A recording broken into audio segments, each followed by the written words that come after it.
Hello student, स्वागत है बेटा आप सभी का आज सुपर 50 क्लास में। बेटा आज हम कवर करेंगे सेट नंबर 6 3 मई 2023 थर्ड शिफ्ट। ठीक है, तो ये क्लास नंबर हमारी 6 है। इससे पहले हमारी क्लास नंबर 5 आ चुकी है जिसमें हमने एसएससी एमटीएस 2023 के सभी क्वेश्चन को कवर किया है। ठीक है, और ये पेपर आपका 3 मई 2023 को हुआ था थर्ड शिफ्ट में। ठीक है, तो काफ़ी इंपॉर्टेंट है। 2024 में जितनी भी आपकी एसएससी की वैकेंसी अपकमिंग है, जैसे आपकी 24 जून से जो है सीजीएल के फॉर्म स्टार्ट हो चुके हैं। 27 जून को एसएससी एमटीएस के 15,000 एक की वैकेंसी आएगी। ठीक है, और 27 अगस्त से आपकी एसएससी जीडी की वैकेंसी आएगी करीब 56,000 के आसपास। तो इन सभी एग्जाम के लिए ये इंपॉर्टेंट है। ठीक है बेटा, तो इस सीरीज में हम 57 सेट देखेंगे, यानी 57 सेट है। एक सेट में 25 क्वेश्चन है। तो करंट अफेयर क्वेश्चन को छोड़ के बाकी क्वेश्चन आपके ज़्यादातर यहीं से ही रिपीट होंगे। चलिए, तो क्लास शुरू करने से पहले अगर कोई स्टूडेंट नया है तो वो चैनल को सब्सक्राइब जरूर करें, बेल आइकन भी दबाइए। ठीक है, और इससे पहले की 5 क्लास जरूर देखिए। हमने फेज 12 के भी जो है 12 सेट को कवर किया है 2023 के। ठीक है, अभी सिलेक्शन पोस्ट 12 के पेपर चल रहे हैं, हमने 11 को कवर किया है। पहला क्वेश्चन हमारा, वर्ष 2011 की जनगणना के अनुसार 2001 से 11 के बीच किस केंद्र शासित प्रदेश की 10 की वृद्धि दर सबसे अधिक रही है? तो दादरा और नगर हवेली। ठीक है, दादरा और नगर हवेली जो है आपका एक केंद्र शासित प्रदेश है जिसकी 2001 से लेकर 2011 के बीच में 10 की जो वृद्धि है वह कितनी रही है? वो सबसे ज़्यादा रही है। ठीक है, तो दादरा और नगर हवेली की जो राजधानी है वो क्या है? सिलवासा। सिलवासा। ठीक है, याद रखिए, बहुत इंपॉर्टेंट है। ठीक है बेटा, और अगर आपसे पूछ ले जनगणना, तो जनगणना जो है सबसे पहले 1872 में हुई थी और नियमित जनगणना 1881 में हुई थी। ठीक है, याद रखियो, बहुत इंपॉर्टेंट है। तो यहाँ पर उस समय वायसराय कौन था? Lord Mayo.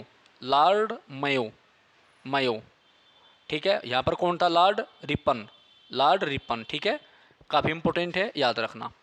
अगला क्वेश्चन है बेटा दूसरा, मिशन कर्मयोगी कार्यक्रम के लिए प्रशासनिक सेवक। मिशन कर्मयोगी कार्यक्रम प्रशासनिक सेवक के लिए है जो मिशन कर्मयोगी है वो प्रशासनिक सेवक के लिए है। मिशन कर्मयोगी जो है प्रशासनिक सेवक के लिए कार्यक्रम है, ये काफ़ी इंपॉर्टेंट है। ठीक है, तीसरा, 1927 में अपने मद्रास अधिवेशन में भारतीय राष्ट्रीय कांग्रेस ने भारत के संविधान का मसौदा ड्राफ्ट तैयार करने के लिए एक सर्वदलीय बैठक आयोजित की थी। 1927 में अपने मद्रास अधिवेशन में भारतीय राष्ट्रीय कांग्रेस ने संविधान का मसौदा तैयार करने के लिए एक सर्वदलीय बैठक बुलाई थी। इसका मतलब है कि जितने भी भारत में उस समय दल थे, राजनीतिक दल थे, सबको बुलाया गया था, चाहे कोई अपोजिशन का हो चाहे कोई पोजीशन का हो। ठीक है, ये काफ़ी इंपॉर्टेंट है। ओके आपको एक चीज़ बताता हूँ मैं, यहाँ पर जो आपका मद्रास है, मद्रास जो है इसका अंडरग्राउंड जो वाटर है वो ख़त्म हो चुका है। ठीक है, क्योंकि यहाँ पर सभी के सभी जो रोड और रास्ते हैं वो कंक्रीट से मिलके बने हुए हैं। ठीक है बेटा, भारतीय राष्ट्रीय कांग्रेस, आपको पता है भारतीय राष्ट्रीय कांग्रेस की जो स्थापना है 1885 को हुई थी। इस समय भारत के जो वायसराय थे वो लॉर्ड डफरिन थे। कौन थे? लॉर्ड डफरिन थे। ठीक है, याद रखना। तो डब्ल्यू.सी. बनर्जी जो है इसके पहले अध्यक्ष थे, ये भी आप याद रखना। सबसे ज़्यादा बार जो अध्यक्षता करी थी वो दादा भाई नौरोजी ने करी थी। किसने करी थी बेटा? दादा भाई नौरोजी ने करी थी। 3 बार अध्यक्ष रहे थे। और ये पहले पारसी मतलब पहले ईरानी। ठीक है, पहले पारसी अध्यक्ष थे इसके। ठीक है, इंपॉर्टेंट है, याद रखना। नौरोजी की जो किताब है, इनकी जो किताब है उसका नाम है poverty and un British rule in India. क्या नाम है? Poverty and un British rule in India. ठीक है, चलो आगे बढ़ते हैं। क्वेश्चन नंबर 4, निम्नलिखित में से कौन सा देश 2024 दक्षिण एशियाई खेलों की मेजबानी करेगा? पाकिस्तान। काफ़ी इंपॉर्टेंट है। तो 2024 दक्षिण एशियाई खेलों की मेजबानी कौन करेगा? पाकिस्तान। आपको पता है पाकिस्तान को जो है नहरों का देश कहते हैं। पाकिस्तान को नहरों का देश कहते हैं। 1960 में सिंधु जल समझौता भारत और पाकिस्तान के बीच में हुआ था, जिसके द्वारा भारत सिंधु नदी का जो है 20% जल को यूज कर सकता है। ठीक है, बहुत इम्पोर्टेंट है। ओके, और ये जो पाकिस्तान शब्द है ना, ये 1940 में चौधरी रहमत अली ने दिया था। किसने दिया था बेटा? चौधरी रहमत अली ने दिया था। ठीक है, नेक्स्ट निम्नलिखित में से किस पवन का संबंध अत्यधिक ठंड और शुष्कता से है? तो ध्रुवीय पूर्वी पवने। कौन सी पवन है बेटा वे? ध्रुवीय पूर्वी पवने। ठीक है, याद रखना। तो कौन सी पवने है वे? ध्रुवीय पूर्वी पवन है। ठीक है, नेक्स्ट है, फर्म किस पादप वर्ग का एक उदाहरण है? टेरिडोफाइटा। फर्म किस पादप वर्ग का एक उदाहरण है? टेरिडोफाइट का। किसका है? टेरिडोफाइट का। तो फर्म किस पादप वर्ग का एक उदाहरण है? टेरिडोफाइट का है, याद रखना। ये फर्म नहीं, ये फर्न है, फर्न।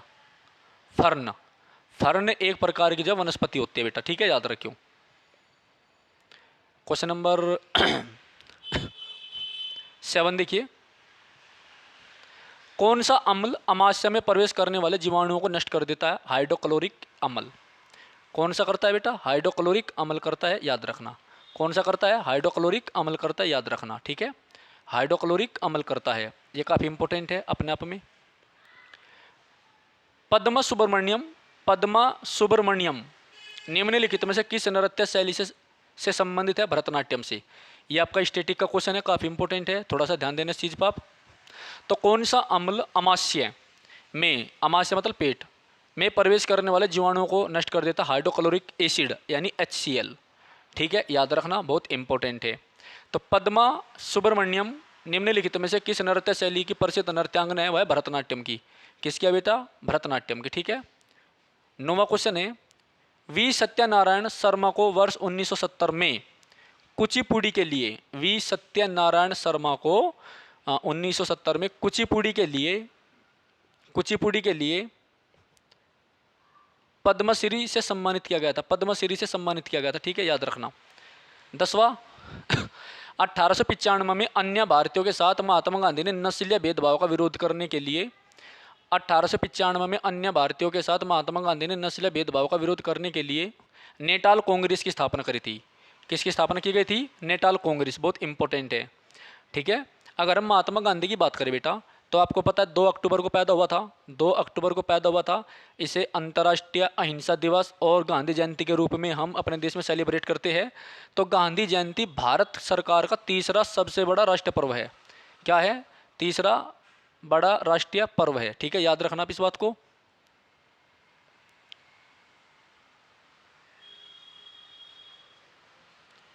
चलिए आगे बढ़ते हैं।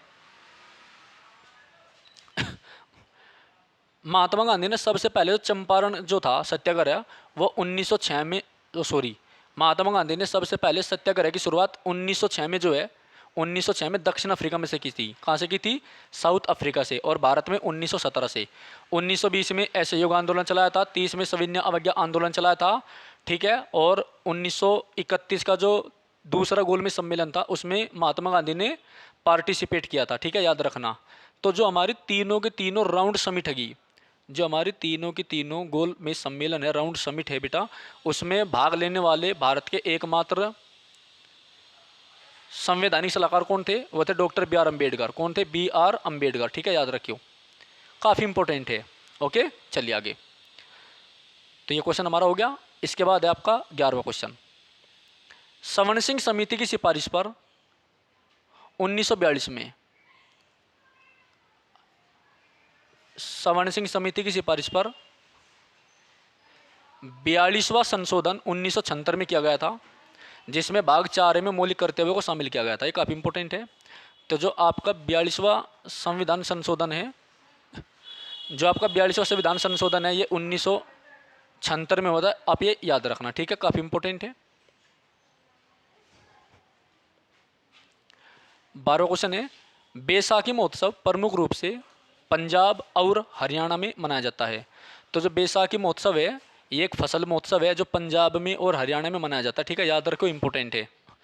पंजाब का जो पुराना नाम हो पैप्सू था, PEPSU। पंजाब का पुराना नाम क्या था? पैप्सू। ठीक है, याद रखना। पंजाब को 5 नदियों का राज्य भी कहते हैं। ठीक है बेटा, और इन दोनों की जो जुड़वा राजधानी है वो कौन सी है? चंडीगढ़। कौन सी है? चंडीगढ़ है। और चंडीगढ़ का जो डिजाइन है वो किसने बनाया था? ली कार्बूजियर ने। चंडीगढ़ का डिजाइन जो है ली कार्बूजियर ने बनाया था, ये भी आप याद रखियो। ओके,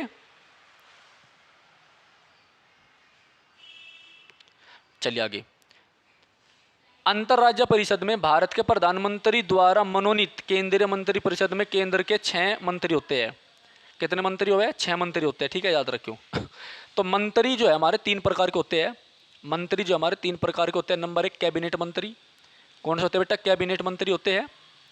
उसके बाद होते हैं आपका कैबिनेट मंत्री राज्य स्वतंत्र प्रभार, यानी राज्य मंत्री स्वतंत्र प्रभार, ठीक है। इन्हें अपने विभाग में जो है पूर्ण रूप से फैसले लेने की आज़ादी होती है। और तीसरे आपके होते हैं राज्य मंत्री, ठीक है ना, याद रखियो। तो मंत्री आपके 3 प्रकार के होते हैं। एक होता है कैबिनेट मंत्री, और एक होता है राज्य मंत्री स्वतंत्र प्रभार, और तीसरा होता है राज्य मंत्री, ठीक है। बहुत इंपॉर्टेंट है। चलिए अगला है 14वां क्वेश्चन।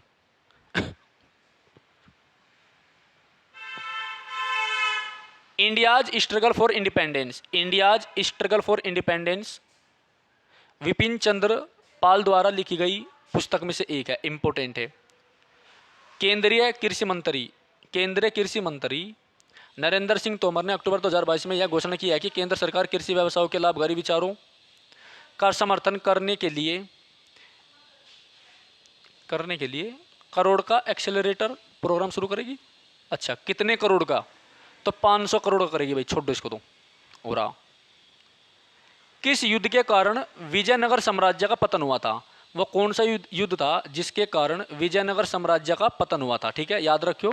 तो वो युद्ध था आपका तालीकोटा का युद्ध, बहुत इंपॉर्टेंट है बेटा। विजयनगर साम्राज्य जो है 1333 में जो है आज़ाद हुआ था, और बहमनी साम्राज्य आपका 1347 में हुआ था।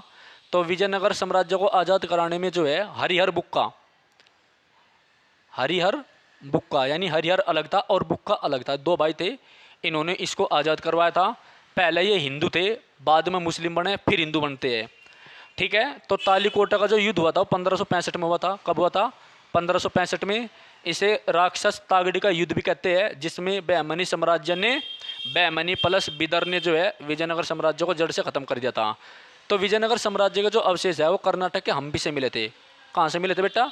कर्नाटक के हम्पी से मिले थे। ये तुंगभद्रा नदी पर था। कहाँ पर था बेटा?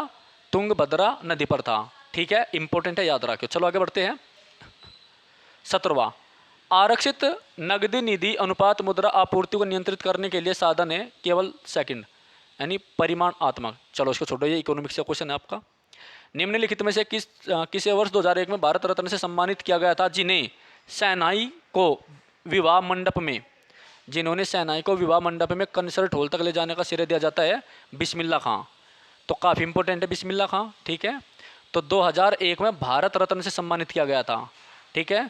जिस व्यक्ति को भारत रत्न मिलता है उसे वे सुविधा मिलती है जो भारत में एक कैबिनेट मिनिस्टर को मिलती है, ठीक है। जितनी सुविधा केंद्र में एक कैबिनेट मिनिस्टर को मिलती है उतनी सुविधा जो है भारत रत्न से सम्मानित किसी भी व्यक्ति को मिलती है। तो शहनाई वादक आपका जो है बिस्मिल्लाह खां था, काफ़ी इंपॉर्टेंट है, ठीक है, याद रखना। ये क्वेश्चन आपका स्टैटिक का है, और स्टैटिक में से कम 10-12 क्वेश्चन आपके एसएससी पूछता है, ठीक है। अगला क्वेश्चन है 19वां। चंद्रगुप्त मौर्य के दरबार में यूनानी राजा सेल्यूकस निकेटर का राजदूत कौन था बेटा? मेगस्थनीज था। कौन था? मेगस्थनीज था, ठीक है। देखो, जो चंद्रगुप्त मौर्य है तो ये भारत का पहला चक्रवर्ती सम्राट है, पूरे भारत का प्रथम भारतीय जो सम्राट था वो आपका कौन था? चंद्रगुप्त मौर्य था, ठीक है। और चंद्रगुप्त मौर्य की पहचान सैंड्रो कोटर्स से जो है विलियम जोन्स ने करी थी। किसने की थी? विलियम जोन्स ने करी थी, याद रखना, काफ़ी इंपॉर्टेंट है। इसने 305 में जो है सेल्यूकस निकेटर को पराजित किया था, और मेगस्थनीज जो है चंद्रगुप्त मौर्य के दरबार में आया था, ये भी इंपॉर्टेंट है, ठीक है। 20वां, Hindustan aeronautics limited comes under which sector? Public sector. जो HAL है ये आपकी पब्लिक सेक्टर में आती है, ठीक है। नेक्स्ट है 21वां, नेपाल भारत के निम्नलिखित में से किस राज्य के साथ अपनी सीमा साझा नहीं करता? बेटा मणिपुर के साथ नहीं करता, इंपॉर्टेंट है। किसके साथ नहीं करता? मणिपुर के साथ नहीं करता। किसके साथ नहीं करता? मणिपुर के साथ नहीं करता है, मणिपुर के साथ नहीं करता है, ठीक है, याद रखियो। तो मणिपुर में जो है एक लोकटक झील है, कौन सी है? लोकटक झील है, बहुत इंपॉर्टेंट है। और दुनिया का एकमात्र तैरता हुआ जो अभ्यारण्य है केबुल लामजाओ, जो थामिन मर्ग के लिए इंपॉर्टेंट है, वो भी आपका जो है मणिपुर में ही है, ठीक है।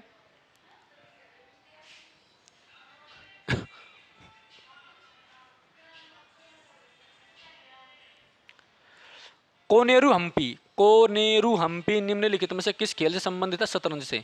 किस खेल से है? शतरंज से। तो कोनेरू हम्पी जो है शतरंज से संबंधित है, इंपॉर्टेंट है, याद रखियो। निम्नलिखित में से कौन सी भारतीय प्रायद्वीप की तीसरी सबसे बड़ी और उड़ीसा राज्य की सबसे बड़ी नदी है? महानदी। ठीक है, कौन सी है? महानदी। तो महानदी पर आपका जो है हीराकुंड डैम है। कौन सा बेटा? हीराकुंड डैम है महानदी पर, याद रखना, बहुत इंपॉर्टेंट है, तो याद रखना। ओके, चलिए। महाबलीपुरम स्मारक पल्लव वंश की स्थापत्य कला महाबलीपुरम। और आखिरी क्वेश्चन आपका, न्यूटन की गति के प्रथम नियम को जड़त्व का नियम कहते हैं।